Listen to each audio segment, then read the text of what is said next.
nosso episódio 91 do Talks by Léo, no YouTube e no Spotify, direto do estúdio da Pod Factory em São Paulo. E hoje eu converso com a Marcela Rezende, vice-presidente de Marketing, Branding e Comunicação da Madeira Madeira, que é o e-commerce e marketplace de móveis e decoração, que é um dos unicórnios brasileiros, e ela também é investidora anjo e conselheira de startups. Marcela, obrigado pela presença. Obrigada a você pelo convite, prazer enorme estar aqui. Terceira vez aqui? Terceira vez aqui, já virei, já tem carteirinha, cara. Então tá bom, já dá pra pedir gol na música na televisão. Com certeza, tô quase vindo gravar o meu aqui, velho. É, a gente já tem falado, né? É isso aí. Marcela, eu queria começar falando especificamente, né, do movimento que está acontecendo em muitas empresas de tecnologia, startups, que começaram muito nessa cultura de performance, de dados, e que cada vez mais estão entendendo que a construção de marca é fundamental numa estratégia de médio e longo prazo e que, no final das contas, isso vai baratear o custo também, né, da aquisição lá no fundo do funil e tudo mais, né? E você vem de uma carreira de quase 2 décadas, né, em grandes multinacionais, liderando grandes marcas, né? E eu vejo esse movimento acontecendo, né, de grandes executivos do mercado tradicional indo para as startups, né? Como foi esse processo de virar essa chave e como que você está vendo esse movimento como um todo, antes da gente falar do seu histórico? Tá, legal. Eu acho que assim, eu passei um tempo fora do Brasil, né? Durante a minha trajetória eu tive a oportunidade de ficar 10 anos fora. E isso meio que me afastou um pouco do movimento que estava acontecendo no Brasil, as mudanças que estavam ocorrendo e tudo mais. No ano de 2019 eu volto para o Brasil, outubro de 2019. Eu estava grávida de 6 meses, né? A minha trajetória Alpargatas me repatriou. E eu fiquei trabalhando 3 meses até ter o Pedro sair de licença maternidade. O Pedro nasceu dia 20 de janeiro de 2020 e a pandemia começou dia 15 de março. Nossa. Então eu passei toda a minha licença maternidade dentro de casa e na licença. Então o que eu pensei nesse momento? Eu falei, deixa eu aproveitar essa oportunidade que eu tô em casa para entender o que aconteceu no Brasil ao longo desse tempo que eu tive fora. E comecei a conversar com empreendedores, fazer mentorias, tanto para pessoa física quanto para um grupo de empresas menores, né? E ali foi abrindo a minha cabeça, assim, eu falei, gente, o Brasil mudou muito. E todo aquele movimento de empreendedorismo que eu até vivi fora, porque em um momento da minha carreira, dentro da Bacardi, eu substituí um founder e CEO que vendeu uma companhia para a Bacardi, então eu participei de uma troca enorme durante 4 anos com grupos de empreendedores e todos fora. Então, esse movimento enorme que, né, eu tive a oportunidade de participar lá fora, eu vi acontecendo aqui no Brasil. E aquilo me trouxe muito conhecimento e me gerou muita curiosidade. E aí eu parei para refletir um pouco na minha carreira, na minha trajetória, e foi um pouco assim, o que me trouxe aqui, nos últimos 20 anos, não vai me levar nos meus próximos 20. O mundo mudou muito. E principalmente o Brasil. E eu comecei a parar para pensar, mas o que a Marcela, profissional de marketing do futuro, precisa? E aí entrou a história da startup. Porque tem, em contato com esses empreendedores e outro tipo de negócio, as estruturas elas são muito menos estruturadas. Uhum. E elas são muito mais... Elas se unem, né? Que é a história das squads. As startups, a maioria delas trabalham no formato squad. Sim, então, muito mais ágil, enfim. Exatamente. Então, você tem uma como é que eu posso dizer? Oportunidade de trocar com outras áreas que você não tem numa estrutura tão grande e que te proporciona absorver um conhecimento enorme. Uhum. Então, esse foi muito o meu drive de fazer esse movimento, de sair de uma carreira de multinacionais para poder entrar no modelo de startup, que é um modelo totalmente diferente da onde eu vim. Uhum. E uma outra coisa também que me driveou foi a questão de nascer online. As empresas onde eu passei meus 20 anos, elas nasceram no off e foram para o on. E eu quis entrar numa companhia onde ela nasceu no on. Ela é digital native. Ela começou de cara e agora está fazendo essa migração para o off. Agora não, durante a pandemia, fez essa migração para o off. Então, ver essa construção para mim foi muito complementar para o meu currículo. Por isso que eu pensei, poxa, para mim, para eu conseguir preparar a Marcela dos próximos 20 anos, Eu gostaria de entender como funciona essas empresas novas, né, que cresceram muito rápido e tem esse objetivo de crescimento exponencial. E com o know-how que você construiu, que somava, porque era um know-how que não tinha nativamente dentro da startup. Agora, eu vejo sua carreira e já vi outras entrevistas suas, eu tenho a impressão de que você já tangenciava ir para o mundo de inovação ao longo da sua carreira, porque eu vi lá que quando você estava na L'Oréal, você fez uma das primeiras campanhas digitais da marca, globalmente falando, muitos anos atrás. Eu acho que ao longo da sua carreira, ela coincide com o tempo do crescimento da internet e da pulverização de canais, surgimento de redes sociais, crescimento e tudo mais, né? E quando você foi para Bacardi, quando você falou, ele era quase uma unidade a BU de inovação da companhia lá fora, né? Então, se eu desse um resumo, então é como se você estivesse de dentro do mundo corporativo, olhando a inovação acontecendo e com o teu perfil meio que sendo chamado para isso. Uhum. Acho que essa é uma análise que eu faço, né? Sim. Então, só pra gente falar sobre isso, dá um resumo, então, dessa passagem de 20 anos por tantas marcas e tantos desafios, aí pra gente depois aprofundar um pouco mais na inovação. Legal. Então, eu tenho, né, como você mencionou, 20 anos de carreira. Comecei na L'Oréal. Então, fiz ali 10 anos em L'Oréal, metade aqui e metade na França. Então, comecei no mercado local, fazendo marketing local, trabalhando com produtos de mass market. Então, produto massivo, que vende em farmácia, rede de supermercado.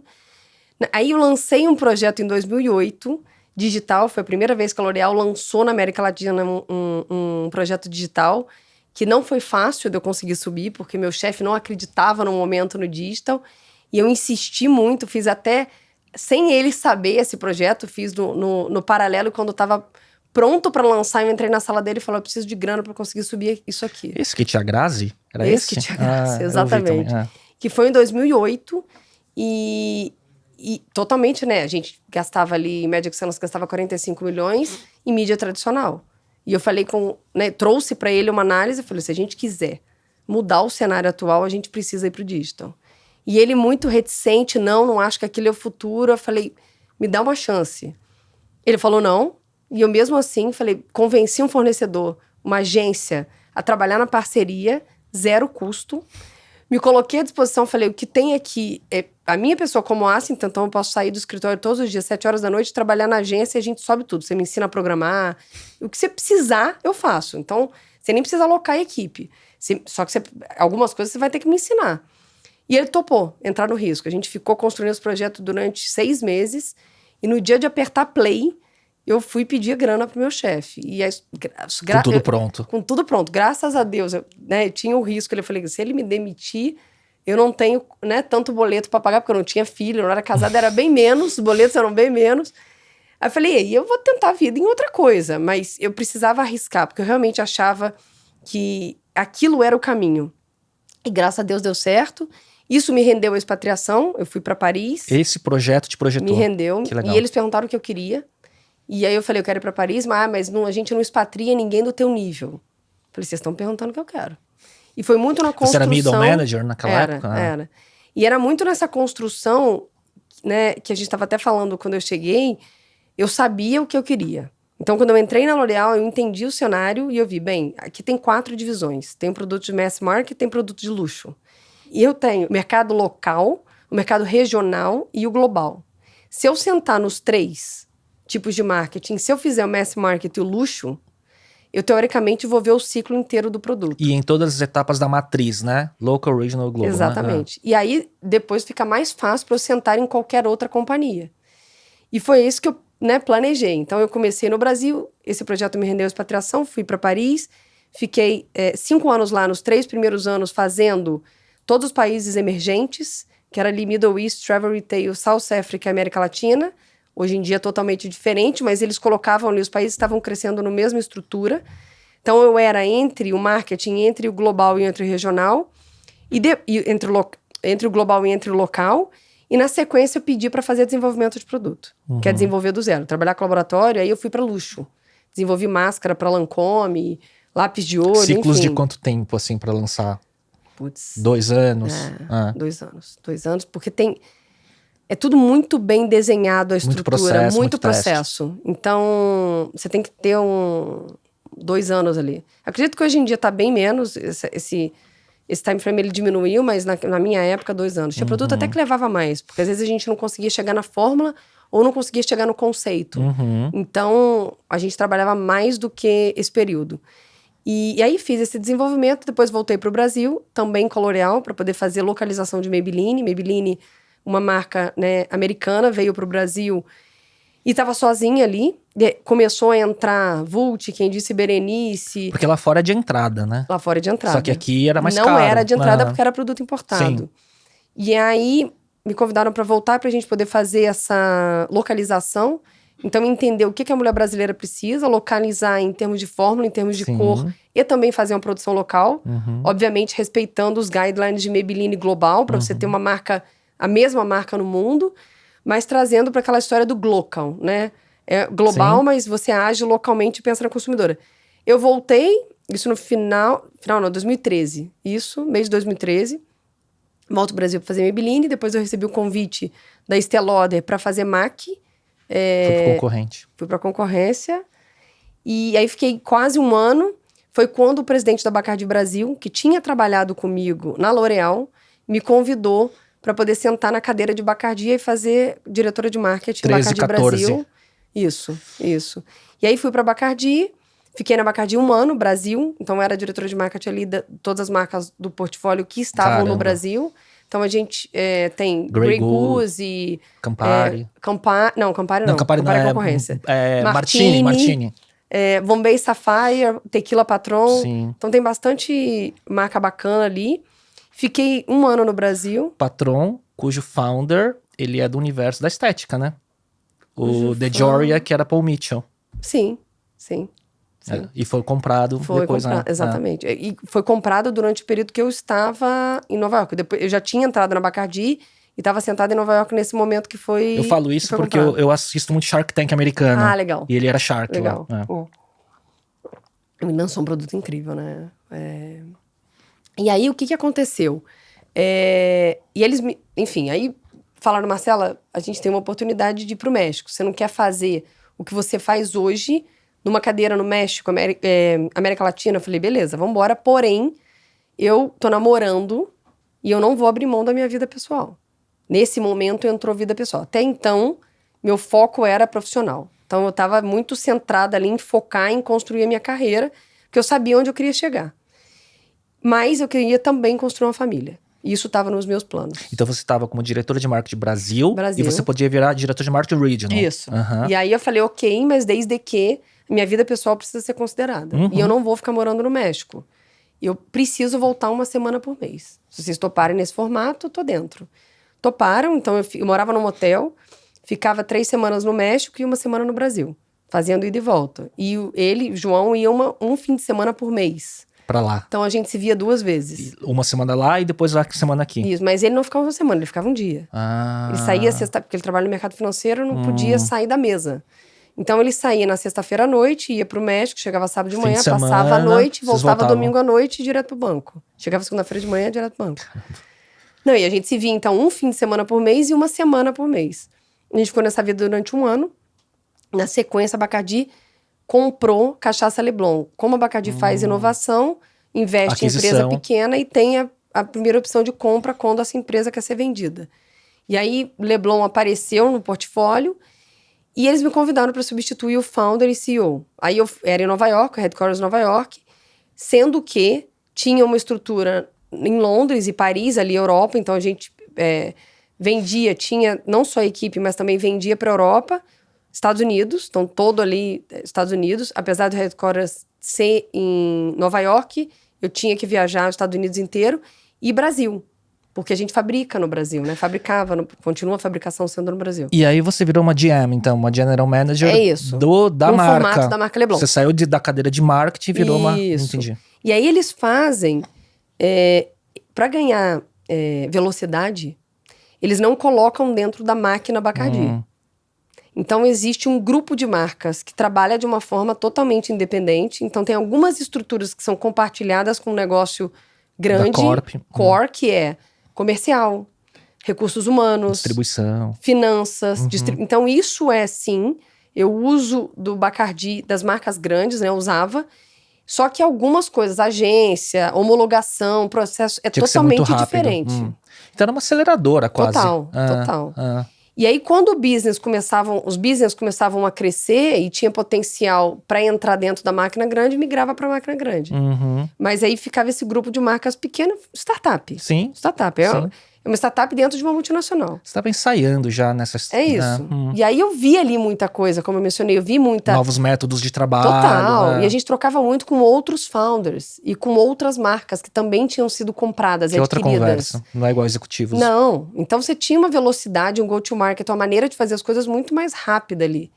E tinha uma, né, abertura, coisas novas que a gente vivia e via que não tinha no negócio grande, porque era outra necessidade. E aí, dali, eu casei, enfim, fui convidada... Eles fizeram uma coisa super legal, me convidaram para fazer um programa de Harvard, eles selecionaram alguns executivos do mundo e fizeram aquele OPM num formato de 2 anos para os executivos da Bacardi, com os goals ali que eles delimitaram junto com o Harvard. E você já estava lá, né? Já estava lá e fiz. E aí, quando foi, eu engravidei, casei em 2018. Casei em 2018, engravidei em 2019. E aí, quando eu tava com 3 meses de gravidez, a Alpargatas me liga. Marcela, a gente queria te fazer um convite. Eu falei, gente, vocês não vão querer me convidar porque eu tô grávida de 3 meses. Vocês vão querer contratar outra pessoa. E até aquele momento, você lá... Eu tava em Nova York. E você não tava olhando muito o mercado? Não, zero. Te procuraram? Tinha alguns convites, sim, ao longo dos 4 anos que eu passei lá. Algumas conversas, até porque tem headhunters que, né, a gente acaba virando amigo. Sim. Então, algumas pessoas, sim, a gente teve algumas conversas, mas nada que me fizesse mudar ali o rumo da minha trajetória. E o que aconteceu foi que, né, quando houve esse convite, eu falei, poxa, tem 2 questões aqui. Que eu quero terminar o programa de Harvard, e o último módulo ia acontecer em dezembro. Aquilo era junho, essa conversa. Então tinha essa coisa que eu queria terminar. Porém, eu e meu marido, eu e o João, a gente conversou e falou, poxa, acho que vai ser mais saudável se a gente tiver o Pedro no Brasil, porque a gente tem uma estrutura. Aqui toda a minha família, a família dele estão no Brasil. Ia ser o primeiro neto. Pedro foi o primeiro neto, quase, porque a minha irmã teve filha 15 dias antes de mim. Mas o Pedro ali e a Maria foram os primeiros netos ali dos meus pais e foi o primeiro neto dos pais do João. Que legal. Então a gente falou, poxa, vamos proporcionar isso para eles, ter o nosso filho perto, né, da nossa rede de apoio. Eu falei, beleza, vamos então pensar em voltar. E aí ficou nessa história. Eu falei, eu não tinha falado para Bacardi ainda, porque eu estava esperando completar os 3 meses. A Alpargatas me ligou antes dos 3 meses. E eu fiquei você sabia, mas ninguém sabia. Eu sabia, mas ninguém sabia. E eu falei, bem, vou sentar e conversar. Topei, né? Então voltei, eles me repatriaram, a Alpargatas me repatriou. E eu sentei e tive uma conversa muito honesta com a Bacardi. Até porque não tinha cargo para mim no Brasil. Não tinha... A estrutura aqui reduziu muito. E meio que começou... O escritório gigantesco que a gente tinha se resumiu mais ou menos numa estrutura de distribuição. Daí uma estrutura muito enxuta ali de marketing, de marca. E aí o que aconteceu foi que a Bacardi falou no Marcela, de maneira nenhuma, a gente faz questão que você acabe o programa, mesmo estando em outra empresa. Olha que legal. E a gente ainda vai pedir Harvard para abrir uma sessão para fazer remoto, numa sala remota, porque a gente sabe que você não pode entrar no avião por causa dos 9 meses de gravidez. Caramba. Eles foram muito legais, assim. Eu tenho contato com todo mundo até hoje, eles são super bacanas, assim. Aprendi muito e tive uma lição ali muito de humanização, assim. Eles foram muito humanos comigo. Sim. Foi muito bacana. Mas também deve estar ligado com o quanto você se conectou e o quanto da cultura... a doação também, isso, total, reconhecimento, total. Né? E aí, o que aconteceu? Acabou que eu voltei, então entrei na Alpargatas e fiz o último módulo grávida aqui, no home office, remota. Caramba. Assim, tava mega inchada, porque tava 1 mês antes do Pedro nascer, aquele calor do Brasil faz, né, no final do ano. Então, mas deu tudo certo. E aí, na sequência, eu saí da licença maternidade, que eu contei um pouco, falei com mais de 200 pessoas remotamente, e ali me acendeu uma luz. Eu comecei, então, a fazer meus investimentos anjos ali na pandemia. Então, hoje eu tenho 4, mas eu comecei com esse movimento ali na pandemia, abri esta frente, e aí foi onde apareceu Madeira. E aí eu fiz a migração. Isso antes ainda de começar a pandemia. Não, a pandemia já tinha começado. Tá bom. Isso foi depois da pandemia. Pandemia começou, eu comecei a fazer meus papos e tal, comecei a primeiro dar minha mentoria, sentar no board, depois que veio meu primeiro investimento anjo. Aí depois do primeiro, os outros vieram na sequência. Porque aí, quando você entra dentro do ecossistema, as pessoas já te mandam um pitch. Maia, eu tô entrando nessa investida, você não quer entrar comigo? Então, muitas das investidas foram amigos que me levaram, que a gente tinha mais ou menos a mesma tese ali, que é no founder. Sim. Que a gente acredita que quando o founder é bom, ele vai pivotar o negócio, mesmo que o negócio esteja passando por uma situação difícil. Então, eu comecei a entrar ali um pouco mais, conhecer os fundos, conversar com os fundos. E aí foi onde eu tive essa experiência de troca ali. E aí eu falei, poxa, a Isso foi tudo progressivo, né? De Bacardi, que você já tava meio que intraempreendedora, e aí investir, e depois só virou a chave para ir para uma startup. Eu sou muito inquieta, Léo. Assim, ninguém percebe isso. Eu tenho 10 milhões de frentes, assim. Eu gosto muito de trocar com as pessoas, conhecer o que tá acontecendo, sabe? Eu tô sempre ali tentando aprender alguma coisa nova. Isso me dá energia e gás. Isso é ruim, que enche a agenda, mas o bom é que eu sempre tô aprendendo coisas novas com pessoas diferentes. E eu acho que é o DNA, e de novo, né? É o perfil que te fez seguir essa trajetória, porque outros, no teu cenário, prefeririam muito mais a estabilidade da multinacional com seus benefícios e uma previsibilidade depois de 20 anos de carreira, né?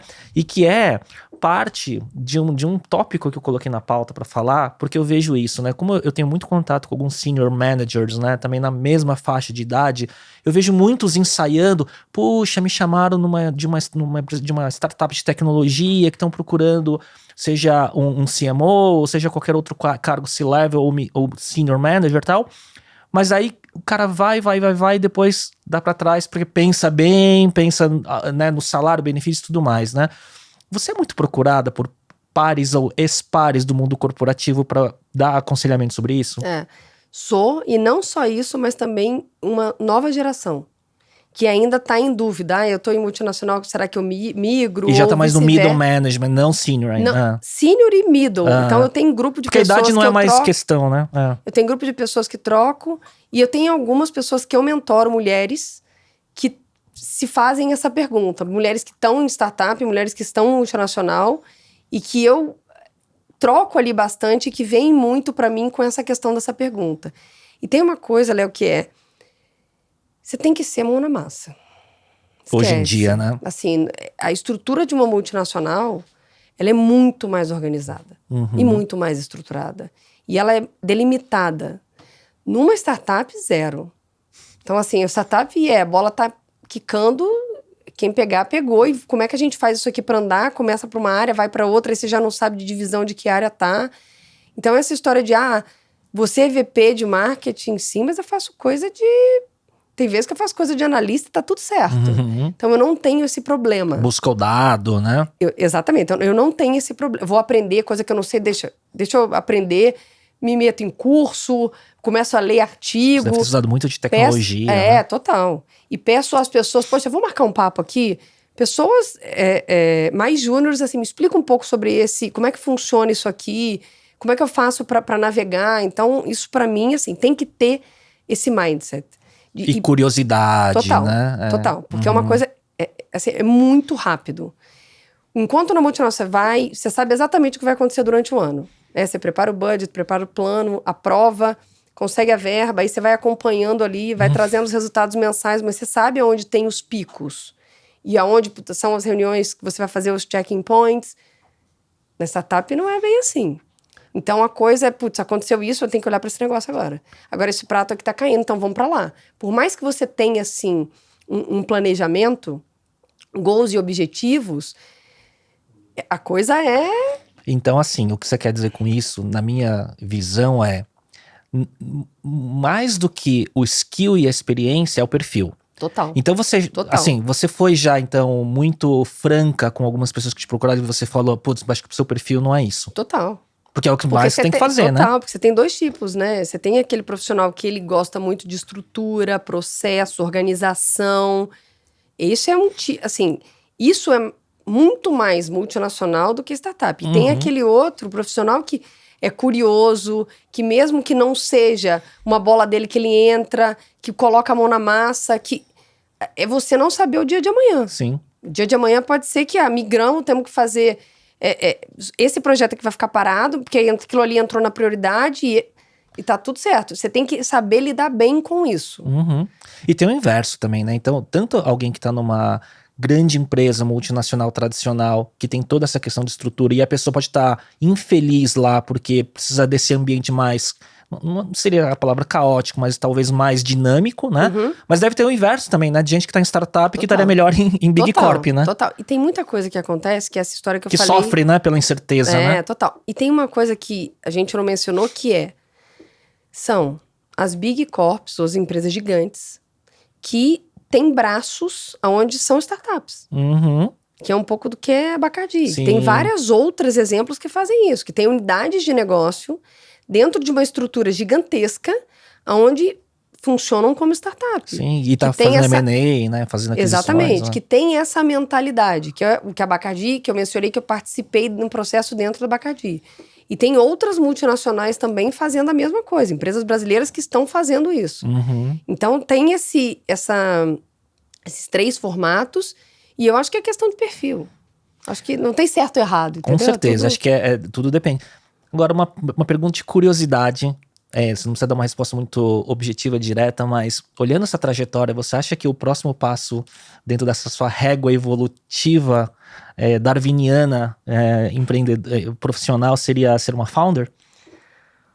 Olha, pode ser uma opção, pode ser uma opção, eu não descarto, tá? Mas eu não sei ainda, não sei, eu tenho... Tem algumas frentes, tem algumas frentes que eu venho abrindo há algum tempo. Eu assim, gosto de algumas coisas, que acho que existe oportunidade, mas eu não sei se tá na hora, sabe? Eu acredito que ainda tem um chão ainda para aprender, sabe? Tem mais coisa que eu preciso absorver desse novo mundo. A gente tá com o ChatGPT entrando agora. E isso é assim, tá mudando a maneira da gente fazer as coisas. Não, e foi um furacão, né? Furacão. Tudo muito rápido, né? Olha, eu lembro de dezembro, final do ano, eu soube, mandei pra minha equipe, falei, vocês precisam... Quase no recesso de fim de ano, né? Vocês precisam... Eu passei Natal fazendo query. Não, vocês precisam estudar sobre isso. A nossa vida vai mudar com esse negócio. E aí fiz todo mundo, falei, vamos fazer treinamento, ver esse vídeo, entra, faz o login, já vamos, sabe? E comecei a introduzir, a turma toda tá usando. É impressionante. E trouxe para amigos, tem um amigo médico. Eu liguei para ele e falei, você conhece isso? Ele não, eu falei, você precisa conhecer. Ele falou, preciso de ele tava buscando uma pessoa de marketing. Marcela, você me ajuda com job description? Eu falei, agora, o que você quer? Fez a query. Não, e ele, você tá brincando. Eu falei, não, sério, vamos construir um job description agora. Quanto mais informação a gente der pra ele, mais ele traz uma coisa mega estruturada. E ele, como é que você fez isso? A minha própria social media, que cuida ali das minhas redes sociais, eu apresentei pra isso que você vai mudar a sua vida. Você vai trabalhar muito mais rápido. Você vai conseguir direcionar a sua equipe muito mais, porque ela tem uma estrutura. E ela tem uma empresa mesmo, onde faz para algumas pessoas. Ela falou, eu falei, não, vou dividir minha tela com você, porque você não tá dando atenção, porque eu mandei o link e ela não fez. Eu falei, vamos fazer um vídeo call. E aí eu dividi a tela e mostrei pra ela. Ela falou, eu tô chocada. Eu falei, pois é. Então eu acho que tem um pouco disso também, de entender ainda um pouco, absorver um pouco mais, mas quem sabe? É que você falando, você falando, vendo a trajetória, parece que é um caminho meio óbvio, assim, só de transpor, assim, né? 2 coisas que eu fiquei curioso. Quando você investe em startups, você entra como smart money de ajudar com teus skills, a tua experiência na construção das marcas das startups, assim. E quais que você pode falar que você tá investindo? Tá. Sim, então, para mim, uma coisa muito importante é ajudar aquele founder. Então, obviamente, eu não consigo fazer com todos, né? Então, eu comecei com... Meu primeiro investimento foi Meet Hub, Então, uma plataforma de mentoria, Sim. onde eu comecei ali a mentorar os meninos, Tudo começou quando eles me convidaram para fazer mentoria através da plataforma. Aí começou. E aí eu comecei não só a mentorar os clientes da plataforma, mas também os meninos. E aí dali eu virei investidora. Com isso eu conheci o Pedro Rabelo. O Pedro é fundador da Bag, que foi comprado pela Local Web. Uhum. E aí a gente começou a trocar, ficamos muito próximos, super amigos. O Pedro Marcela, vamos fazer um business do zero com os meninos, que é Minimal Club de camiseta. Ah, E aí eu entrei concorrente da Insider, né? Exatamente. Aí eu entrei com os meninos lá Que atrás. legal. E a gente acabou de fazer uma holding. A gente está lançando várias outras marcas em várias necessidades do mercado. Onde tem dor, os meninos têm oportunidade, vamos embora. Acabamos de lançamos o primeiro masculino. Agora estamos lançando o lençol. Não, e aí tá perto de bens de consumo que você conhece muito bem, né? Produção, distribuição. Total. Puta, muito skill você traz, né? E aí, não sequência, estamos lançando feminina. Então, mesmo com a mesma pegada. Então, os meninos, a gente, da Minimal, saiu uma holding. Dessa holding, aonde tem necessidade no mercado, a gente está avaliando para entrar. E a Minimal foi a segunda, Last Link, Gustavo Caetano, Israel, Mélios também entraram, Sim. com o Michel. Sim. Super amigo também próximo, ficou próximo, Marcela, vamos entrar. Depois eu entrei no Todas Group, que é uma das bandeiras que eu trago. Não foi nada fácil chegar até aqui sendo mulher. Depois a gente abre um pouco essa pauta. E eu me sinto na obrigação de deixar um mundo melhor em relação a isso. E a outras frentes também, para a nova geração e para o meu filho. Uhum. Então, é uma das frentes que eu tenho, eu investi no Todas, que é uma plataforma que estudou os skills, soft skills das mulheres e fazem treinamento. Elas estudaram mulheres da América Latina de liderança para identificar quais foram os pontos chaves, os skills chaves para essas mulheres se desenvolverem e se tornarem mulheres de sucesso. Uhum. E elas têm uma plataforma e fazem todo um treinamento, oferece não só B2B, mas B2C, para desenvolvimento desses skills específicos. Que legal. E com mulheres referências no mundo, é super bacana. E aí você tá falando que o target, o ICP do modelo é o quê? São executivas, profissionais de um mercado mais do mercado corporativo, ou ele pega outros estratos também? Assim? Absolutamente toda. Elas estão, né, elas começaram no B2C, vendendo para os consumidores, e agora estão também com produto B2B. Então, para desenvolver mulheres dentro das empresas, com parcerias com várias empresas legais. Já conectando, então, quer dizer, você forma e depois já conecta com a oportunidade. Exatamente. Bem legal. E aí tem outras frentes que a gente está estudando, super bacanas aí, de necessidades no mercado, tudo voltado para a mulher. E a minha última investida foi The Growth Brands, Felipe Siqueira, que lançou a oficina. E aí o Felipe lançou a The Growth e convidou algumas pessoas para participar ali como anjo, como board. Eu sou a única mulher do board, fico feliz. Não feliz, gostaria que tivesse mais mulheres, mas fiquei feliz, de uma super certa feliz com o reconhecimento, convite. né? Só tem craque, time é incrível, o Felipe fez um trabalho incrível. Eles têm várias marcas, né? Tem Camis, e aí Undo for Tomorrow, que é uma marca de tênis incrível. É uma super casa de legal, marcas, uma então, casa né? de marcas, uma casa de marcas. É um pouco... O Felipe fez uma construção muito incrível com a oficina. Não, eu sou hiper cliente, assim.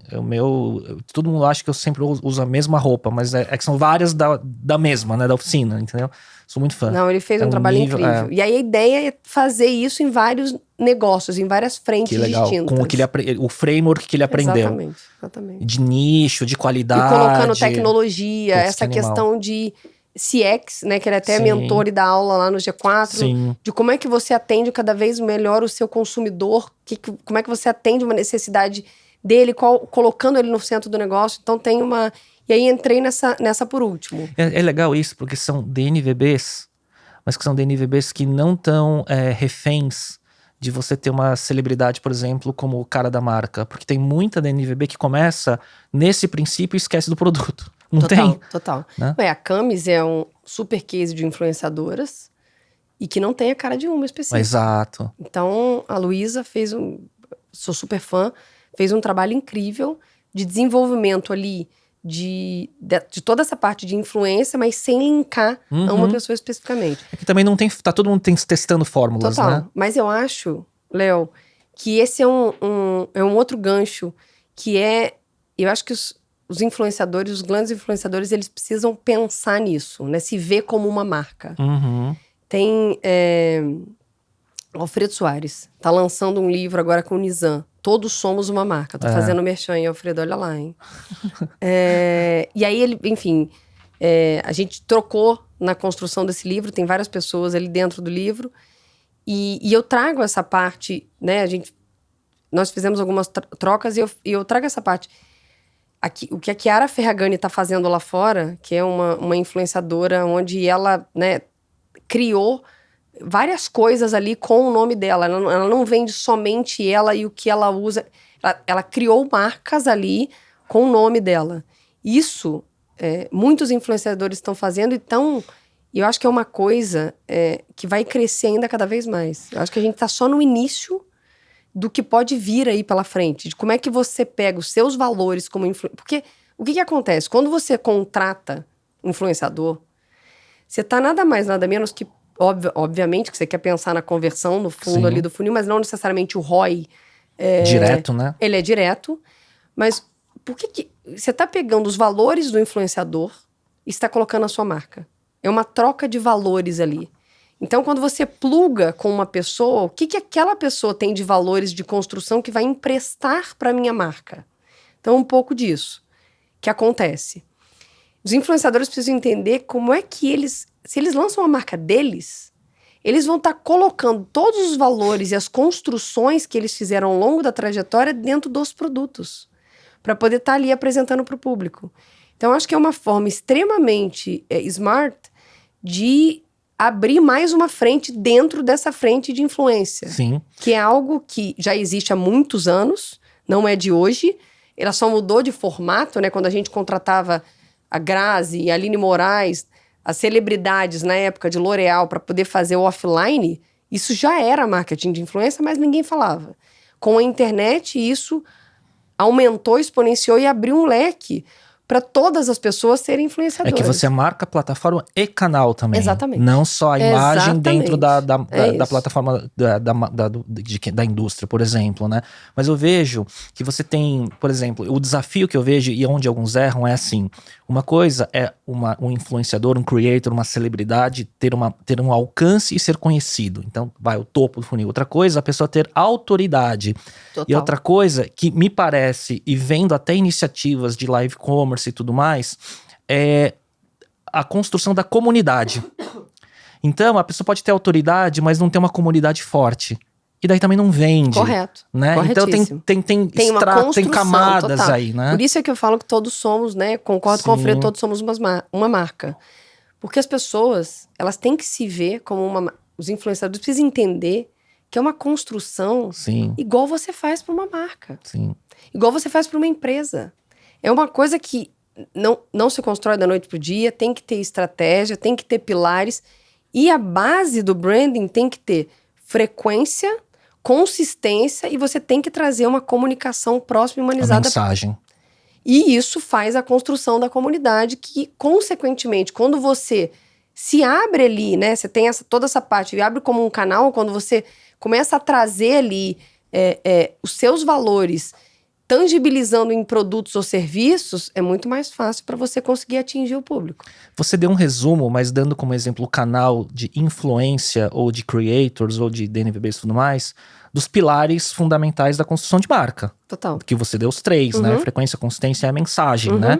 De certa forma é isso que você tá como um todo fazendo na estratégia de onde você tá agora na Madeira da Madeira. Exatamente. E para mim é isso, é o meu framework que eu falo até na aula do G4. O branding. Muita gente quando fala, branding, eu até brinquei no podcast do Denner, que falou da V4. Sim. Branding não é só anúncio de TV, foi até o título. As pessoas... Baita clickbait, não, né? eu falo, total. Eu viro pra ele, eu falei com ele, eu falei, Denner, você é um super case de branding. Sim. Você, uma empresa de marketing de performance. Sim, mas que fez um nome em torno da ciência do marketing, da persona do Denner, assim como o G4 com os 3 founders, né? Transferiram a autoridade para a marca. Exatamente. E essa construção, ela começa de dentro. O que é branding? É quando você olha para dentro e fica, qual que é a tua razão de existir? Seja como pessoa, ou seja como marca, seja como serviço ou produto. Qual que é a tua razão de estar? Quais são os seus princípios seus valores, seu propósito. Isso é começar a construir o branding. Você escrever isso. Dali você começa. Ok, isso aqui são os meus valores, é o que eu prezo, o que eu tenho como propósito. De sendo uma pessoa, sendo um negócio. Como é que você sobe? Se eu começo de dentro para fora, com qual é o meu público-alvo? O que eu quero falar? Qual que é o meu posicionamento? Quais são as cores que eu vou usar? Como vai ser o meu tom de voz? Aí você tem toda uma construção estratégica para você traduzir o que está dentro do negócio. E, na sequência, como é que você vai chegar lá? Através de quais canais? Uhum. Como é que você vai atingir o teu consumidor através dessa construção de pirâmide? Eu até criei um framework de pirâmide. E lá em cima você tem a construção de marca. Porque marca é a maneira como os seus clientes, seus consumidores e clientes percebem sobre você. Sim. E isso é uma coisa, Léo, um outro ponto é você sempre precisa checar se o que você está falando, o que você quer construir é o que as pessoas estão entendendo. Uhum. E tem que fazer ajuste ao longo do tempo. Porque o mundo muda, as pessoas mudam, entram os novos consumidores, novas gerações. Se você quer continuar dentro da conversa e continuar evoluindo, você precisa checar sempre se a mensagem que você está passando é exatamente aquilo que você quer e se as pessoas de todas as gerações que você quer atingir, os públicos, se eles estão entendendo da forma como você quer passar. E ali fazer ajuste de rota. Isso é cíclico, isso Sim. não para nunca. E dentro dessa construção você tem os 3 pilares, que é a frequência, a consistência e a comunicação útil e humanizada. Porque ninguém aguenta mais ficar falando com robôs, as pessoas querem que as marcas falem com elas, personalização. Se posicionem. Exatamente. E tem toda uma questão de o que essa informação que a marca está dando vai fazer de diferente na sua vida, vai mudar a sua vida. Não é só, trabalhar, por isso é que o trabalho do funil é muito importante. Você fez ali a primeira pergunta ali, que é, as pessoas, elas, quando você começa, muita gente vem pra mim e fala assim, Marcela, tô começando um negócio, quando que eu invisto em branding? Uhum. Ontem me mandaram uma mensagem no Instagram, e eu sempre respondo, faço questão de responder. E aí eu falei, testa o teu negócio. Você não vai... Tem muita gente que começa, tem... gente que começa pelo branding e faz de dentro para fora e depois vai chegar no produto. Quando você não tem nada, entende se você tem um produto ou serviço que as pessoas compram. Uhum. A partir do momento que você conseguir, ok, comecei a vender, as pessoas estão consumindo, validei. Tem um mercado. Tem um nicho, tem um mercado, dá um mergulho interno, deixa eu entender. Qual o objetivo de existir? Por que eu estou fazendo isso? Quais são os meus valores? E com isso vai ser muito mais fácil de contratar gente, de crescer equipe, de construir e lapidar o produto. E a partir daí você começa a fazer a construção com esses 3 pilares, que é a frequência, que é a consistência e essa questão da comunicação humanizada e próxima. Uhum. E útil, né? Uhum. Então é um pouco por aí, no que eu acho que eu tentei responder. Sim. E trazer ali a primeira pergunta, que é, acho que todo mundo tem que investir em branding. Você precisa entender qual o estágio do negócio e qual que é a prioridade do negócio. Mas investir em branding não é colocar um montante financeiro em branding. Você pode sim estar fazendo o fundo do funil, mas tudo que você está fazendo ali de anúncio no fundo do funil está ligado à tua construção de marca. Ao teu propósito, o teu princípio, os teus valores. Isso é fazer branding. Não necessariamente eu preciso começar a investir lá em cima no funil. Branding é quando você traz uma construção clara e de dentro para fora para as pessoas. E aí, óbvio, conforme você vai evoluindo e vai entendendo que existe espaço de subir na construção do funil, você vai subindo. Que é fundamental para você conseguir trazer uma informação útil para os clientes. Porque se você fica sempre no fundo do funil, você só pensa na transação. E cada vez mais que você vai trazendo informações, né, focadas no cliente, ali não necessariamente vai ter o transacional. Então, você vai subir cada vez mais no funil. Onde que você vê, dando mentoria, né, participando do G4, onde você tem muitas empresas que vão lá com grandes empreendedores que construíram negócios, né, de médio ou grande porte e tudo mais, onde você acha que é o principal erro nesses pilares em relação a branding? Porque primeiro que acho que tem um erro de entendimento semântico de muita gente, que acha que logo e marca é branding, e não é. né? Mas onde você acha que é o principal? Por exemplo, é a frequência, a pessoa não ter consistência na comunicação e daí você não cria a frequência necessária para gravar e virar top of mind de uma categoria, um segmento? Eu acho que o maior erro é antes dos pilares. O maior erro são as pessoas não entenderem o que é branding. O conceito. E a importância daquilo na construção de uma marca. Para mim, esse é o maior erro. E isso é muito difícil de fazer se entender, porque as pessoas elas acham, branding é isso. Mas não, branding não é isso. Uhum. Se você entender que você começa a fazer branding nem de casa, e não necessariamente você precisa investir no meio e no topo do funil, eu posso não investir, Léo, R$1 no meio e no topo do funil. Mas se eu tenho o meu propósito bem definido como marca empresa, os meus valores muito claros, se eu tenho a minha cor muito bem definida, o meu tom de voz, quem é meu público-alvo e quem é minha persona, quais são os canais que eu vou estar presente ali na vida daquele consumidor. Se eu tenho toda esta construção muito bem alinhada, eu posso não investir R$1 no meio e no topo do funil. Você pode fazer branding no saque, né? Respondendo mensagem de consumidor, né? Isso é branding. Sim. Aonde o consumidor te olhar, ele vai entender. Eu estou falando com esta marca. Uhum. E não necessariamente ele vai precisar ver uma logo. Ou ele vai precisar ver uma cor. Exato. Por isso que eu falo que o erro é até antes dos 3 pilares. Uhum. O erro é as pessoas entenderem o que é branding. E a partir daí, usar, né, da maneira correta. Marcela, falando assim, né, de tantas coisas, a gente falou de carreira, de construção de marca, né, até de estratégia de canais, investimento anjo, causas, né, de liderança feminina. Pergunta que vem aqui agora é como dar conta, como equilibra os pratos e como que você gerencia tempo e energia em relação a tudo isso? Não é fácil. Assim, energia eu tenho de sobra, né? Você já percebeu que eu sou ligada numa tomada de 15, 20. De vez em quando dá um ruim, eu já tô um pouco gripada, porque o corpo não aguenta e pede, socorro, socorro, tava estressando muito. Então eu tenho que parar antes, estou errada nesse quesito. Mas eu acho que é assim. Primeiro você tem que ter o seu objetivo muito claro. Eu tenho todo ano 3 objetivos. Pessoais e profissionais juntos. Então, eu começo o ano de largada 1º de janeiro, eu já sei o que eu quero cumprir até dia 31 de dezembro daquele ano. E eu escrevo isso periodicamente num caderno. E não olho a página anterior. Eu falo... engraçado que às vezes eu revisito o caderno e olho que eu escrevi a mesma coisa de maneiras distintas. Olha só, frequência e consistência. Total. Então, isso é muito importante. A história ali da gratidão, né? Você agradecer... Poxa, por ter saúde de estar aqui, né? De ter condição de gastar tempo com a família, com o filho. A gente esquece disso. Pequenas coisas.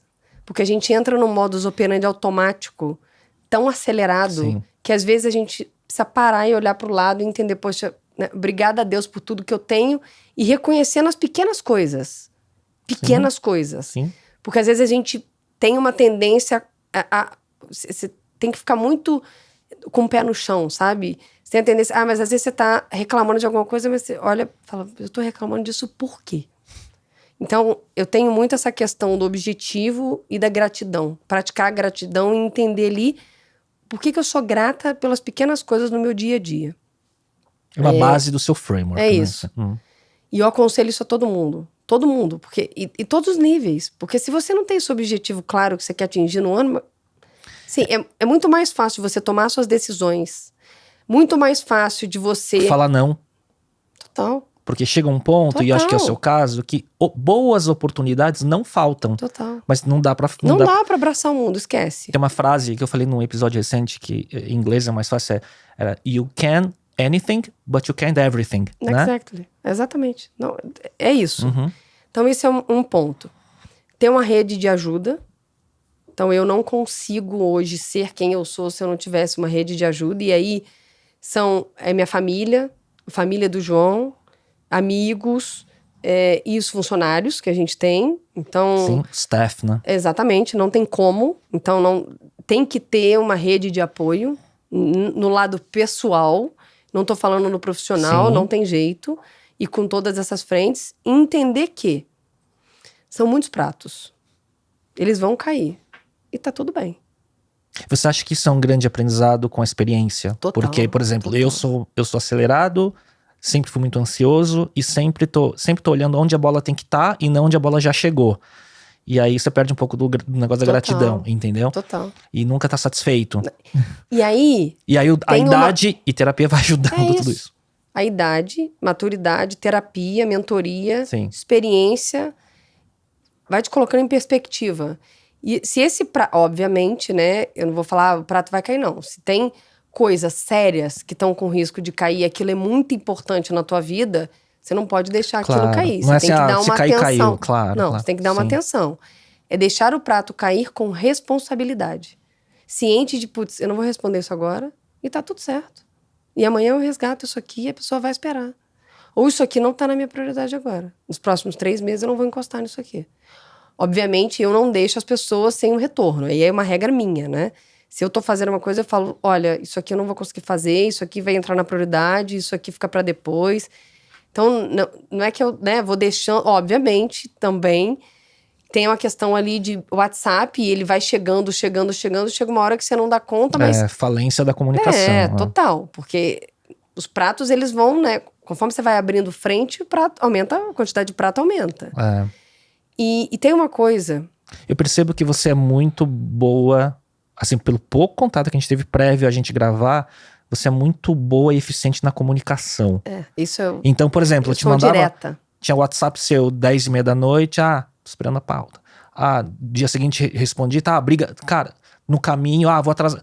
Meu, você é muito direto ao ponto. Total. E você não deixa algo no ar, assim. Isso é interessante. Não consigo. Isso eu sou testemunha. Se você tá com alguma coisa, você vai estar ciente. Você não deixa nada em pendência. Ou é sim ou não, e se é sim, você mantém o follow-up em cima, né? É isso. Eu não deixo você, mas a Marcela não me respondeu. Sim. Eu não sei se a Marcela vai chegar, se ela vai estar atrasada. Sim. Eu tento alinhar a minha expectativa com a tua pra gente não ter desalinhamento aqui. Então eu sempre tô checando isso, eu faço isso na vida pessoal e na vida profissional. Sempre, com todo mundo que trabalha comigo. Então, pra mim, é um pouco disso. O conselho é, sim, dá pra fazer tudo, só que tem que ter responsabilidade, tem que saber dizer não. Eu tava falando sobre a questão da maturidade. Conforme a gente vai evoluindo, vivendo algumas situações, a gente vai ficando mais seletivo também. Vai entendendo, poxa, isso aqui é prioritário, isso aqui não. Isso aqui vai esperar, isso, sabe? Então, você vai conseguindo saber dosar mais. A vida também te encarrega... E sofre menos, né? Sofre menos. E tem aquela história, é isso que eu queria puxar, da exigência. Eu sempre fui muito exigente comigo. Sou até hoje. E muitas das vezes, eu me cobro muito. Você é a pior chefe, né? Eu sou a minha pior chefe. E tá tudo bem. Se eu der o meu melhor, e poxa, eu entreguei neste projeto ou neste momento aqui o meu melhor que eu podia, eu tenho que ficar feliz e satisfeita e não achando que, poxa, eu deveria fazer mais. A gente sempre pode fazer mais, mas tem um limite.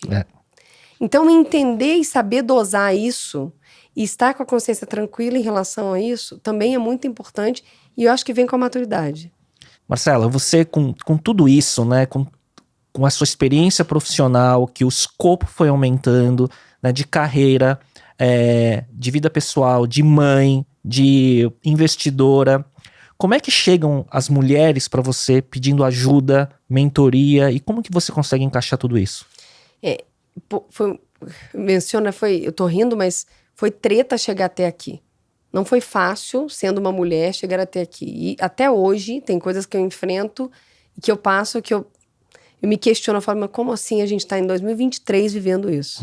Tem uma questão estrutural, que efetivamente a gente não consegue mudar. Estamos mudando, estamos caminhando para isso. Mas tem um resquício disso. E tem uma questão ali de como é que eu, por passar o que eu passei, como é que eu faço com que outras mulheres não passem por isso? Como é que eu consigo ajudá-las? Então eu tenho uma frente muito importante com essa questão das mulheres, e aí eu tô através do Todas Group. Comecei sendo mentora das meninas, hoje em dia sou investidora e estou para elas ali, a gente sempre troca. Além disso, eu mentoro algumas mulheres no 1 a 1. Que as pessoas me pedem, você pode trocar aqui com essa pessoa? Tá passando por esse momento. E tem ali algumas pessoas, algumas mulheres que eu seguro na mão e ali tento trazer um pouco da minha experiência e o que eu passei ao longo da minha carreira que pode ajudá-las.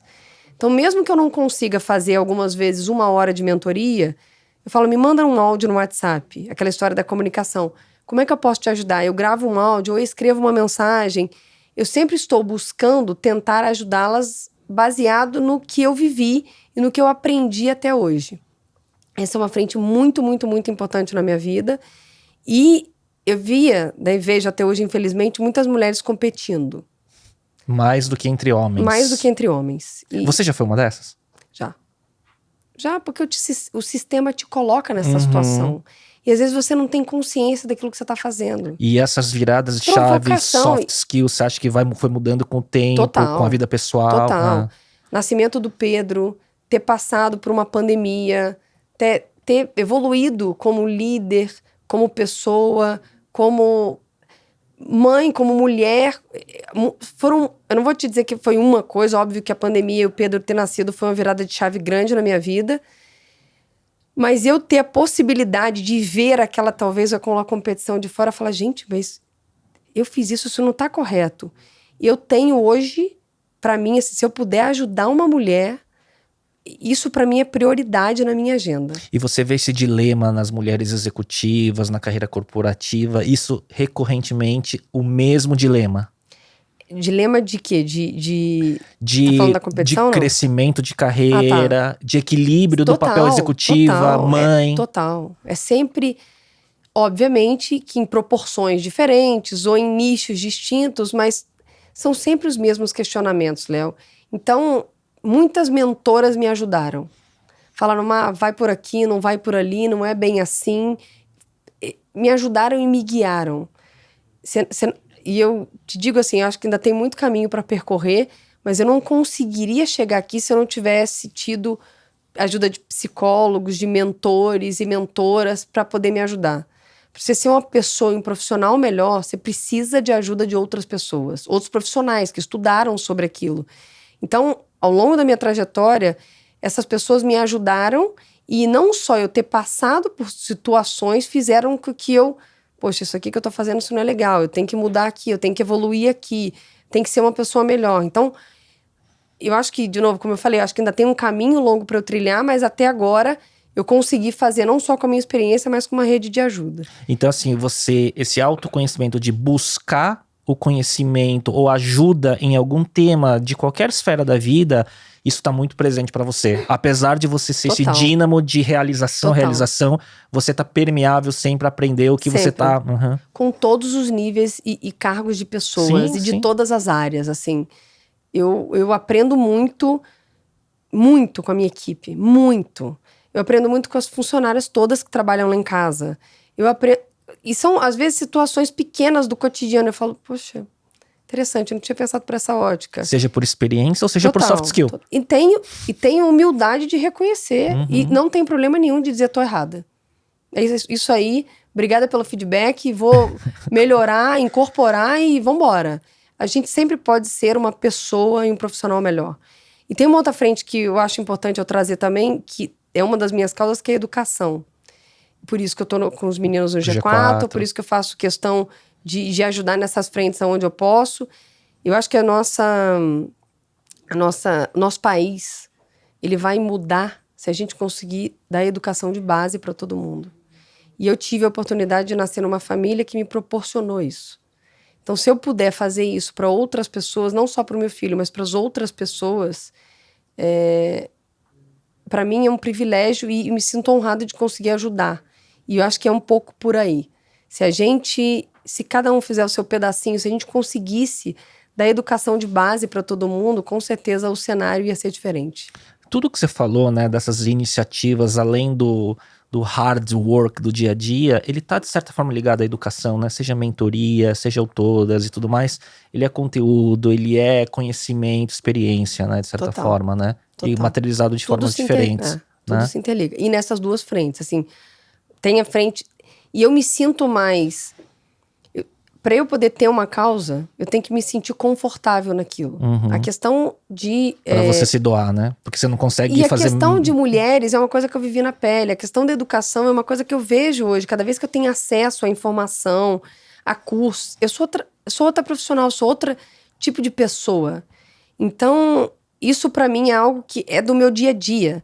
Então, são causas que eu passei e que eu faço questão de passar para as outras pessoas. Legal. Como que tá a fase hoje de mãe de 3 anos de idade? Porque é aquela coisa, cada momento muda, né? O escopo, as preocupações, né? E como não tem manual, né? A gente vai vivendo, né? Total. Tá muito legal, porque assim, agora, eu acho que ele tá chegando... Ele tem 3 anos e 3 meses. Já começa a sair aquela fase do cuidado físico extremo, de que você acha que a qualquer hora vai cair e se machucar, né? Não, mas o Pedro, ele é bem comedido. E ele é mais do sentar pra ler um livro, ele é mais intelectual. O pai é... Então ele puxou mais o pai. O pai é total pai. O pai é muito organizado, muito programado, muito calmo. Ele então tem metodologia. A casa agradece essa paz. A casa agradece essa... Não, é muito equilíbrio, assim. Eu agradeço o meu marido por todos os dias da minha vida, que ele me traz... Sabe, Marcela, ele criou uma regra agora que eu tenho que respeitar. Ontem eu não consegui. Sem celular de 7h30 às 9h30. Acabou. Que é o horário do jantar. Noite. Né? Sem celular. Em casa aconteceu a mesma coisa, só que é o inverso. Esse tabanado sou eu. Ela é o centro e ao mesmo tempo executivo e tudo mais. Né? Então ele trouxe isso e ele me puxa muito ali pra realidade. Do tipo, Marcela, vamos dar uma desacelerada. Às vezes ele fala no final de semana, a gente sempre vai pra... Deve tirar sarro, né? Faz um escape, a gente vai pra casa do interior e a gente fica lá de sexta-feira à noite até domingo à noite, ou até segunda. Então você a gente dá uma desconectar? descompressada. Mais ou menos. Ele fala, Marcela, vamos ficar o fim de semana inteiro sem celular? E a gente fica aqui só na terra, com, enfim, conexão. Eu tento, algumas vezes é difícil. Aí ele fala, será que o seu cérebro ele pode parar de funcionar assim? Em algum determinado horário, será que dá pra dar off? Pra você parar de pensar, ter ideia. Imagina você com abstinência, né, tremendo, assim, no campo. Ele fica... Então, eu gosto, mas é um exercício. Sim. Eu gostaria muito de conseguir meditar. Eu já tentei e não consegui. Então, tá no meu objetivo de aprender a meditar. Eu tenho alguns goals durante o ano também. Eu quero aprender a tocar piano, eu quero aprender a meditar, tem coisas ali que eu também coloco para poder ter um escape desse dia a dia, né? Fazer exercício e aprender alguma coisa nova. Meditar, você tem que encarar não como parar de pensar ou como essa coisa zen, esotérica. Você tem que pensar que é uma musculação da mente. Total. Eu digo isso porque já falei tantas vezes, a audiência deve estar cansada de ver essa história. 2008 para 2009, que foi o ano que eu casei, a gente foi fazer um retiro na Índia. Ficou mais de um mês num ashram meditando o dia inteiro. E foi quando o nível, né, até das ondas cerebrais, eu voltei num outro estado, de certa forma. E foi um período foi quando a minha filha nasceu depois, que engravidou, então veio com toda essa carga, né, do celibato, de ficar meditando por mais de um mês, e por aí, enfim, tem várias histórias sobre isso, né? Mas é um músculo. Pra quem é muito acelerado, tem que entender que é um pouquinho todo dia, e depois você vai começando a perceber algumas coisas mudando, assim, sabe? Eu comecei com o Headspace. Sim. O João faz o Headspace e já tá bem evoluído. E você tá no Rookie ainda? Tô. Eu tenho que dar uma chance. Dar uma chance. Mas voltando, eu estava perguntando do Pedro, né? Eu tô numa fase que eu tô achando incrível por causa da interação. Ele já entende tudo. Tudo. E algumas vezes ele faz alguns comentários que a gente fala, mas de onde tá saindo isso? E tá na fase dos porquês. Por quê? Por quê? E é tanto porquê que você tem que se reinventar, né? Como é que eu vou explicar isso pra ele e eu trato ele como adulto, eu e o João? A gente não explica pra ele da maneira como, obviamente com algumas palavras diferentes, claro, mas da maneira como se estivesse falando com uma pessoa adulta. E tá muito legal essa fase da troca e da gente ter essa interação. Então, pra mim tá assim, incrível. Essa fase... E ver essa evolução Essa fase até 7, 8, assim... é muito curioso porque é uma evolução e um companheirismo cada vez maior, aprendizado muito rápido, e aí depois chega um determinado momento que começa a ter características de pré-adolescente, aí é um outro desafio. Essa aí eu não cheguei. Você vai ver daqui a alguns anos pela frente, são outros desafios. Marcela, como que é, uma curiosidade, dá um exemplo de uma rotina sua, né? Se você tem algumas coisas muito cadenciadas, tem um momento da manhã que eu tô olhando a agenda, fim do dia eu tô fazendo housekeeping nas mensagens. Você tem algum método de produtividade? Não um método, eu tô trocando isso, tá? Eu não estava, por conta do Pedro, eu não estava acostumada a acordar tão cedo. Então eu colocava ele na cama, voltava para fazer as minhas coisas, ficava ali trabalhando até tarde, depois acordava um pouquinho mais tarde, 7h30, 8h, e aí começava a minha vida e fazia exercício 6 horas da tarde. Uhum. E eu vi que isso não estava funcionando. E aí eu tô mudando. Joguei tudo pra parte da manhã. Então acorda, faz algum exercício físico, alguma coisa, 2 coisas distintas, porque eu tenho a história da musculação, mas tem a história do boxing que eu gosto. Legal. Jogar tênis, agora tem a história do beach tênis, que tem uma turma que tá tentando me convencer pra levar quase pro um beach meme, tênis, né? Isso. Então eu acho que vou pegar algumas aulas. Então tem essa parte da manhã, que é a história eu vou acordar, ficar com o Pedro, mas eu vou desligar ali um pouco, começar o meu dia a partir das 9 horas da manhã. E aí vai, né? E aí vai. Uma coisa que eu não tenho feito mais é levar o celular para o almoço. Eu não consigo almoçar por muito tempo. É rápido o meu almoço, mas eu não tô levando o celular. Então, não tô levando o celular, então eu tô Faz ali diferença. no momento. Faz por quê? Você tá ali com alimentação. Sim. Você não tá com nenhum outro estímulo. Então, você tá vendo o que você tá comendo. Prestando atenção. Você faz aquele momento. Até você come. Muitas das vezes, quando você tá com o celular, você acaba comendo mais do que você gostaria, porque você tá naquele acelero, sabe? Você tá aceleradíssima e aí... Então, o que eu faço? Eu tento não levar o celular, não estou levando o celular, almoço, aí tomo meu chá depois do almoço, esse chá geralmente já tá nas reuniões. Não tomo café depois do almoço, chá de camomila. Isso é uma rotina. Porque senão acelera cada vez mais. Você tem problema de sono? Não tenho. Insônia, essas coisas? Não, graças a Deus não. O dia é tão acelerado. Eu tenho um pouco de insônia. E aí, hoje em dia, eu tenho ido pra cama mais cedo por conta do acordar mais cedo. Então, não dá. Teu fuso mudou. 9h30, 10 horas da noite é cama. E aí, uma das coisas que, infelizmente, você tem que escolher prioridade. Então, vida social durante a semana é muito difícil. Assim, muito difícil.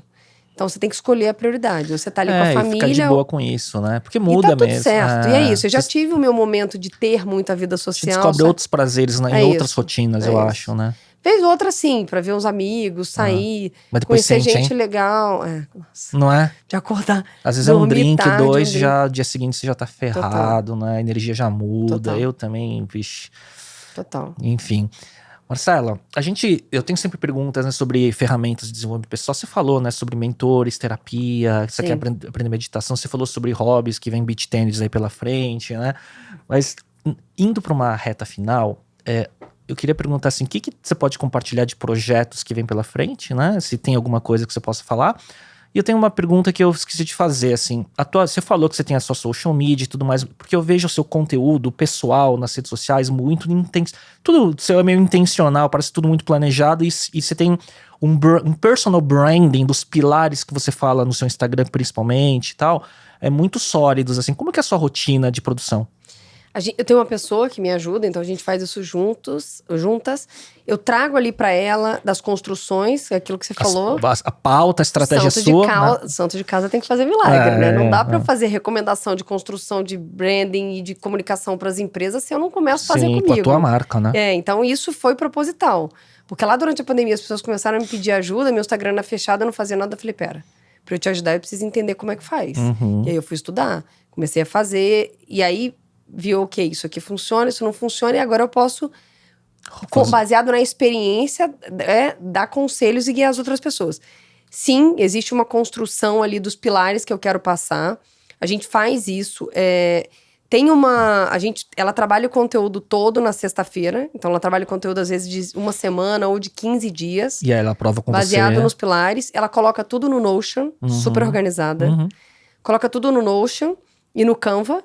E aí no Notion tem tudo organizado, data, se aquilo é topo, meio, fundo de funil, quando vai vir, extremamente organizada e de uma maneira muito estratégica ali. Aí ela coloca no Canva, vejo a arte, valido, às vezes eu mudo, faço algum comentário e, ok, aprovado, ou precisa fazer essas modificações. E aí tem conteúdo para durante uma semana ou 15 dias. Uhum. E aí, assim, Que eu vejo que assim a coisa vai. Você tem desde post estático, carrossel, corte de podcast, não é? Isso. Então ela vai fazendo uma diversificação. Uma coisa que ela vai ouvir isso, ela vai ficar muito feliz que eu tô falando isso no ar. Ela me enche o saco todo dia. Ela abre a câmera, por favor. Você pode falar na câmera, você pode trazer. Isso é uma coisa que eu ainda preciso construir. Não é uma coisa tão óbvia abrir a câmera ali e começar a interagir. Porque de novo, a história dos pratos. Sim. Porque pra mim, acordar mais cedo na sexta-feira, 5 horas da manhã, e validar todos os conteúdos em 2 horas, é uma coisa. Outra coisa é você abrir câmera todo dia e começar a interagir. E é uma produção. Que você toma um pouco mais de tempo. Sim. E eu falei com ela, eu vou chegar lá, deixa eu só me organizar. Tem outras coisas aqui que eu preciso, neste momento, me dedicar. Existe uma humanização de podcast que já ajuda. É isso. Dos cortes, que você já pega o tema, já tem a sua, né, você em primeira pessoa e tudo mais. Exatamente. Mas eu entendo que então, tem um outro grau que essa é o mais interativo, né? Total. E tem uma outra coisa agora de projeto que você estava me perguntando, né? Tem esse projeto do podcast, que já tem um tempo aí, algumas pessoas, por que você não lança um podcast? Então, eu tô avaliando isso, tô vendo como é que isso aqui cabe na agenda.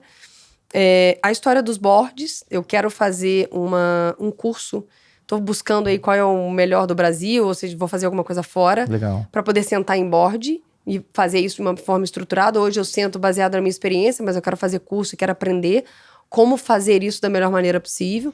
Eu tenho trocado com muitas pessoas que já fazem isso durante um tempo e tenho estudado de qual vai ser o curso que eu vou fazer, o que vai se encaixar na minha agenda para não deixar nenhum prato cair. Sigo com essa minha frente, né, de trabalhando com marcas, com marketing que eu amo, né, que eu faço isso há 20 anos. E tem uma outra coisa de construção ali de conteúdo, que a gente até virou essa chave há pouco tempo, que eu falei, eu acho que o grande diferencial, óbvio, os skills técnicos, eles são fundamentais, eles me trouxeram aqui. Sim. Então, sem eles, eu não conseguiria estar aqui sentada fazendo... Isso é visível. Então, isso é importantíssimo, isso é em qualquer profissão. Tem uma coisa que ao longo da minha trajetória, eu acho que fez diferença para eu conseguir chegar onde eu tô e para eu conseguir, né, até aprender e evoluir, que foram os soft skills. A questão de empatia, a questão da comunicação mais certeira, a questão da comunicação mais humanizada, de como é que você vê o outro, a questão da inteligência emocional. As soft skills realmente fizeram diferença na minha vida e fizeram com que eu chegasse até aqui. Além das competências técnicas. Então, essa parte das soft skills, eu quero trazer mais ali no meu conteúdo.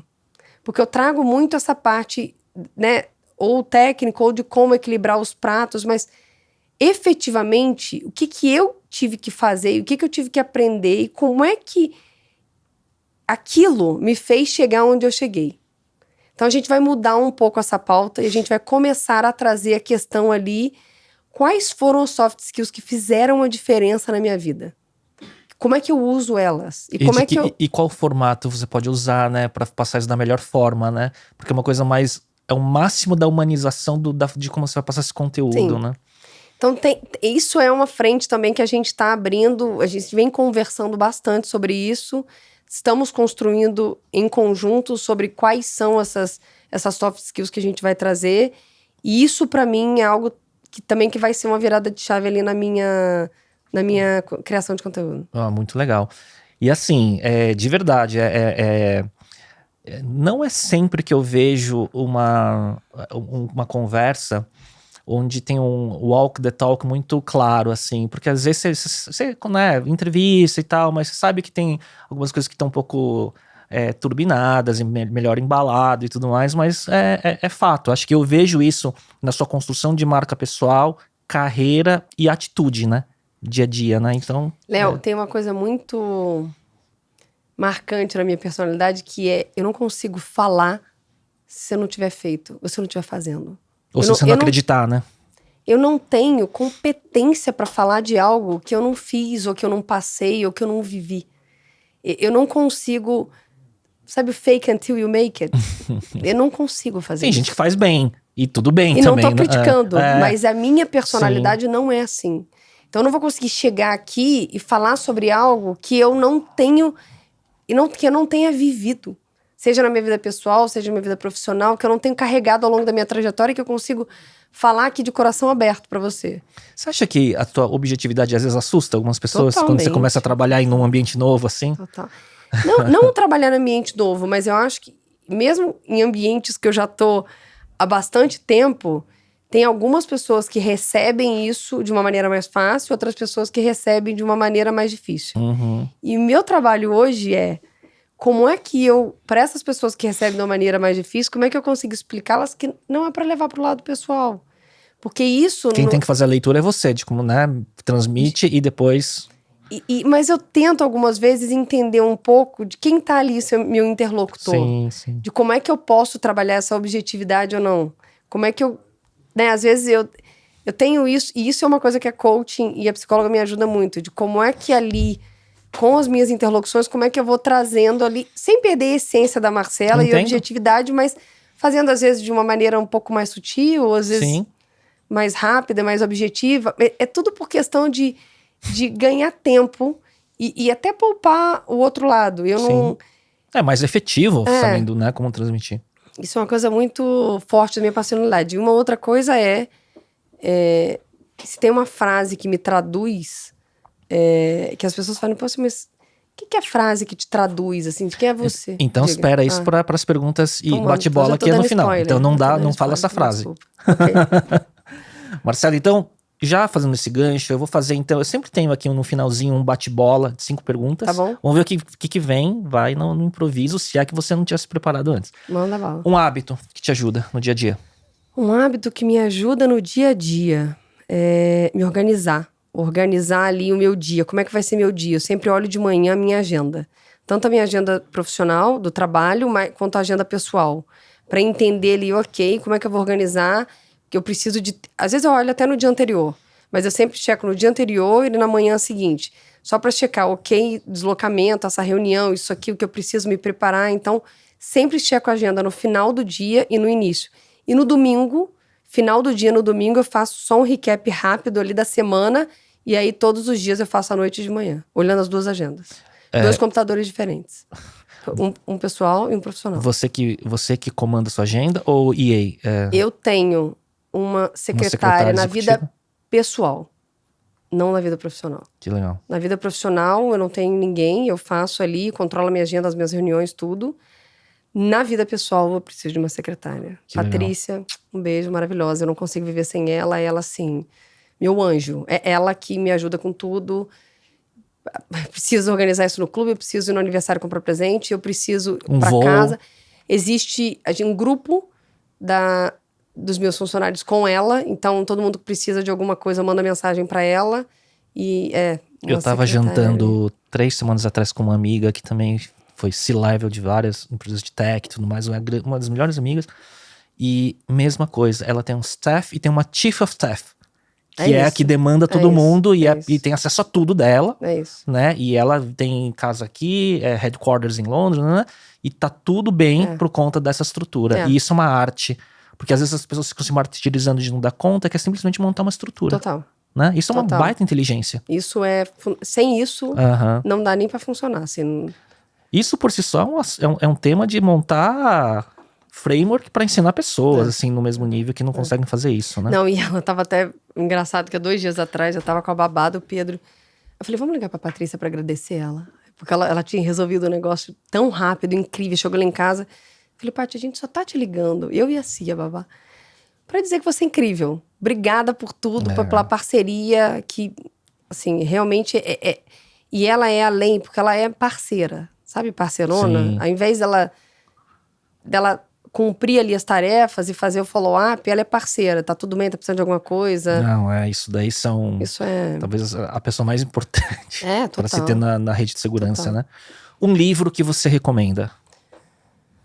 vai ficar muito repetitivo, que eu já recomendei esse livro 10 milhões de vezes. Eu não vou recomendar um livro de negócio. Porque livro de negócio... Nem precisa ser. Assim, tem vários, mas tem um livro que eu li, eu recomendo para todo mundo, vou ser repetitiva, que é Essencialismo. Sim. Pedro Rabelo falou, Marcela, lê esse livro. Que é um pouco a questão do minimalismo. Como é que você vive sem esse monte de coisa? Como é que você se conecta ali com as tuas raízes? Como é que... E mudou o mindset. Ó, fala, Marcela, você tá no estado da arte? Não estou, mas evoluí. E o livro me ajudou muito. Porque muitas das vezes a gente gasta muita energia com coisa que não precisa. Uhum. E o livro te faz você ficar mais grounded, assim, entender o que é importante e o que não é, o que é prioritário e o que não é. Será que eu tô esquentando cabeça com isso? Vale a pena? Vou gastar energia? Então, esse livro me ajudou. E eu recomendo. Tive umas 5 vezes aqui em 91 episódios citados Essencialismo. E eu tenho dúvida se... você fala, não é um livro de negócio. Quase é. Né? Porque ele cria um sistema operacional para você trafegar melhor sobre as demandas. Porque você não fez isso para falar, não, virei zen. Não, Total. é para operar melhor dentro das 50 mil demandas que você tem, né? Sim. Um podcast, filme ou série que você gostaria de recomendar? No fundo qual conteúdo você tem consumido e que você tem curtido? Um que eu vi o último. Succession. Saiu Nossa, domingo. Assisti 10 horas da noite, eu dei play. Tava segurando o sono. Falei, eu preciso assistir. Eu acho... Você assistiu, obviamente, as 3 anteriores, estava esperando começar. Total. Ele é envolvente. Muito bem escrito. Extremamente bem escrito. Os diálogos são assim... Tem horas que você fala, pera, vamos voltar. E pra quem tá no mundo dos negócios, é mais saboroso ainda. Total. Então, entretenimento, né? Ali, você traz... tem vários dilemas ali que você vê e você fala, gente... Né, a gente acha também que ter tudo é um pedaço ali da vida. Não é. Assim, e tem coisas ali que você vê, relação entre família, tratamento entre irmãos, que você fala, meu Deus. E faz você refletir sobre muita coisa da tua vida. É que é tão exacerbado, né? Algumas coisas, mas que você se identifica em pequenas coisas, né? Total. Então eu acho que... Pode ser na questão do casal, no final do episódio. Total. Do Tom com a Shiv lá deitados, né? Ou, enfim, o Logan sozinho no aniversário dele, né? E os 3 filhos longe. Não, e ele saindo ali, mas acabou o aniversário, mas assim, como assim? Ele foi sair com segurança pra comer com segurança, que ele não queria aquela coisa da casa dele, Total. né? Então tem algumas coisas ali que você até tira e fala, nossa, é aquilo que você falou, é tão exagerado que te faz refletir, você fala, nossa, mas... Eu acho excelente. E aí, pra mim foi a mesma coisa. 10 horas da noite que estreou, eu dei play. Aí acabou, lançou ao mesmo tempo o podcast oficial do Succession na HBO, que é comandado pela Kara Swisher, que era do Wall Street Journal e tudo mais, é muito acostumado com inovação, que ela sempre faz um recap com o criador da série. Legal. Pra falar sobre qual foi o que ele pensou pra escrever daquela forma. Né? Só uma curiosidade sobre isso, porque nem todo mundo assiste Succession e eu sou fanático. Até essa minha amiga que eu falei, ela era vice-presidente da HBO Max, na época que lançou Succession. Como que você acha que vai ser o fim da série? Porque essa é a última temporada. Então, eu acho que vai ser algo totalmente... Do jeito que eles são, a maneira como eles constroem não o vai roteiro... ser óbvio, né? Não vai ser óbvio. Eu acho que não vai ser óbvio. E eu não acho que nenhum dos 3 vai assumir. Eu acho que no final das contas, enfim, vamos ver. É porque é muita tirada de tapete ali, tá muito óbvio, um dos 3 vai tomar. E no final das contas, eu acho que o mais inteligente de todos é o Greg, o primo Greg, porque ele se faz de bobo, mas ele é o cara que tá vendo tudo, ele tá por dentro de... Assim, é uma teoria minha, mas enfim, vamos ver. Vamos ver. Tá bom. Mas eu não acho que vai ser óbvio. Eu também não. Acho que vai surpreender todo mundo. São 10 episódios a temporada. Recomendo.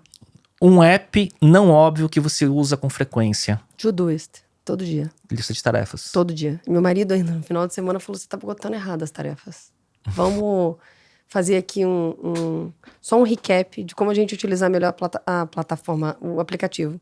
Porque eu tenho uma pasta minha, e tem uma dele, e a gente tem uma em conjunto. De família e tudo mais. E aí a gente vai colocando lá e passando... E a gente delimita, né, dentro da casa, o que é minha, o que é meu, o que é dele. E ali a gente vai colocando no to-do. Se chega alguma demanda para ele, que é demanda para mim, ele coloca lá e vice-versa. E a gente se organiza com Todoist. Muito bom. Que é genial. E a gente coloca tudo da casa dentro do Notion. Ele que colocou, Sim, né? A gente sim. tem ele tudo da casa dentro Vira do um Notion. wiki interno, né? Total. E a gente tem um PNL familiar. Totalmente. Não, as pessoas Muito legal. riem, mas ele é do mercado financeiro, né? Sim. Então é tudo extremamente organizado e estruturado. Então ele traz organização para minha vida. AI vai ajudar bastante pra vocês, Não, já então. está ajudando. Né? ChatGPT já está ajudando. Inclusive eu apresentei para ele. Ele falou, sério? Eu falei, ele programa, né? E eu falo, pode pedir aí uma Pede programação. código, ele traz o código, sim. Não, ele é. falou, Marcela, surreal. E Não, funciona. ele funciona. É. Não, é... Eu tenho uma coisa que você fala do ChatGPT que eu passei por isso, e também foi na mesma época do fim de dezembro, que quando eu comecei a descobrir, porque tem 2 momentos o ChatGPT, na minha opinião. Um momento é a nossa descoberta da ferramenta, porque é incrível, né? A gente fica parecendo uma criança, porque eu não me lembro, nos tempos recentes, de ter ficado tão impressionado com alguma tecnologia como o ChatGPT, que mostra AI aplicado de uma forma prática. Beleza. Então você fica testando e você vai aumentando a complexidade das queries para ver se vem. E vem, né? O segundo momento do ChatGPT é quando você começa a ter o prazer de mostrar para outras pessoas e impressionar as outras pessoas e ver a reação delas, né? E algumas com uma reação, nossa, que legal, e outras com medo, às vezes, né? É quase um prazer você mostrar. Tipo, como assim? Aí fala, testa. É. Antes de julgar, testa. E aí quando você vê que você ajudou a pessoa, fala, não, caramba, como assim? Eu falei, pô, te falei? Total, concordo. E a última é a frase que eu te cortei lá atrás, que você gosta, que te representa ou que se identifica. Eu acho que tudo nessa vida é possível. Basta querer de verdade, trabalhar para isso e ter foco e objetivo e determinação. Tudo é possível. A única coisa que não é possível é morte ou uma doença. Infelizmente, a gente não tem ainda a cura para todas as doenças. Mas o resto, tudo é possível. Só basta, de novo, realmente querer e correr atrás. Sim. Porque não adianta você sentar e falar, eu quero, mas... Não virar autoajuda, né? E todas as pessoas bem-sucedidas que eu conheci ao longo da minha carreira, minha trajetória, sim, vou fazer isso acontecer, e foi muito hard work para conseguir. Eu acho que às vezes é muito mais resiliente. Não que a inteligência e a competência não entrem em jogo, mas a inteligência e competência sem o hard work não acontece, e o mediano com hard work pode chegar muito mais longe, né? Então, Total. É isso, né? Total. Marcela? E só um outro ponto só para completar outra frase. Os nãos, eles vão ser muito mais do que os sims ao longo da trajetória. Em absolutamente qualquer campo da vida. Mesmo depois do, entre aspas, sucesso, né? Ao longo da trajetória, os nãos são muito, muito maiores que os sims. Então, como é que a gente absorve os nãos, aprende deles e transforma eles nos sims? E, com os nãos, ajusta a rota. Porque pode ser que você chegue naquele objetivo final, mas você não vai conseguir fazer daquela forma. Você vai ter que encontrar outras formas, porque apareceu um não na tua vida. Mas o grande lance é não sair do objetivo final. Obviamente que se a vida mudar e se o seu objetivo ao longo do ano mudar, tem problema nenhum fazer esse ajuste também de rota de objetivo. Mas é muito importante não deixar com que, se você programou de uma maneira para chegar lá, se você não está conseguindo por aquela estrada, pega um atalho e tá tudo certo. Eu resumo também, tem uma frase boa que é assim, dá o passo que a estrada aparece. É isso. Então tem que fazer. Concordo. Senão a gente fica muito preso na mente, né? Marcela, prazer, viu? Baita papo. Prazer foi meu, obrigada pelo papo. E acho que com certeza vão ser o primeiro de muitos e a gente vai se ver muito. Tô ficando animada com essa história do podcast. Vou virar mentor de podcaster desse jeito. As boas práticas, os frameworks, né? Workflow, né? Tem muita coisa. Você tem muito pra passar pra gente, já faz há tanto tempo. Vixe, quase um ancião dos podcasts já. Boa. Marcela, só pra quem quiser, onde que é o melhor caminho pra conectar com você? Instagram, LinkedIn? Eu tô no Instagram, Marcela P. Rezende. Com Z? Com Z. Então tô no Instagram, tem bastante conteúdo ali, tô presente. No LinkedIn, Marcela Rezende. E também no TikTok. Olha só. A gente tá no TikTok também. E lá, principalmente, cortes dos podcasts. Isso, tem muita coisa dos podcasts lá, muita coisa dessa geração de conteúdo que eu trago aqui de vídeo, a gente coloca lá. Então tá bom. Marcela, foi um prazer, obrigado, uma aula, acho que a gente... 1h30 mais ou menos, pessoal? 1h30, denso. Eu vi algumas entrevistas suas. O legal de podcast é que, assim, cada interlocutor vai trazer as histórias de uma forma diferente. Porque tá muito ligado, né, como se conectam as coisas, né? Eu acho que foi legal como a gente costurou isso. E acho que vai dar uma audiência bem bacana aí que vai estar acompanhando. Adorei o papo, adorei. E aqui, você sabe assim, né? Eu tenho vários canais, né? Então tem YouTube, Spotify, plataformas de áudio, mas eu tenho um mailing muito grande. Legal. De C-Level, Founders e tudo mais. E os primeiros cliques vêm das aberturas das news e dos cliques da newsletter, né? E acho que vamos fazer sucesso aí dessa vez. Boa. Combinado. Obrigado, Marcela. Obrigado para todo mundo. E a gente volta na próxima semana. Tchau, tchau.